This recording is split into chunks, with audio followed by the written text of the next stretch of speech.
შეიძინებინა და არ იცი საიდან დაიწყო რემონტი. ჩვენ 5 ვიდეოთი დაგეხმარებით სწორად დაგეგმოთ თქვენი რემონტი. სანტექნიკის მერე დრო დადგა კერამოგრანიტსაც მივხედოთ.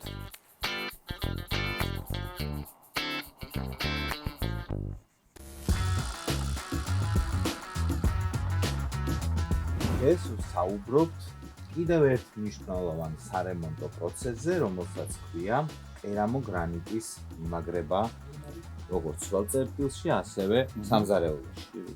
ჩვენთან ერთად ოთოა, კიდევ ერთხელ მოგესალმებით.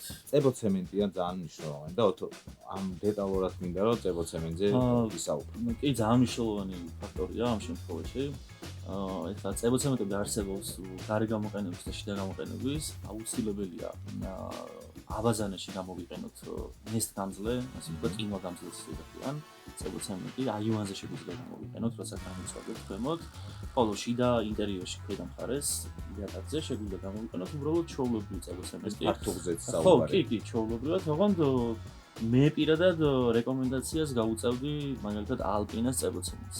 კაბარულის წარმოებაა ალპინა და აქვს როგორც გარე, ასევე შიდა გამოყენების წებოცემენტი.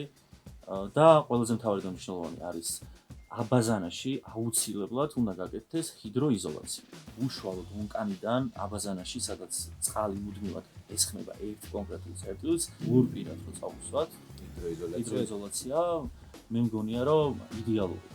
ადამიანი ვინც გეხმარებათ კერამოგრანიტის მიწებებაში, ასე ვთქვათ, დამუშავებაში, გაუმახვილეთ ყურადღება იმაზე, რომ კარგად დაასუფთავოს ზედაპირი, ამოწმინდოს დამატებითი ჭუჭრიდან და შემდეგ უკვე შეუძლია რომ წაუსვას ფუქო. დიდი მადლობა ოთო. მეოთხე ეპიზოდი არის შავი სამუშაოების ეპიზოდი და სულ ცოტა ხანში დაგიბრუნდებით ამ ეპიზოდს.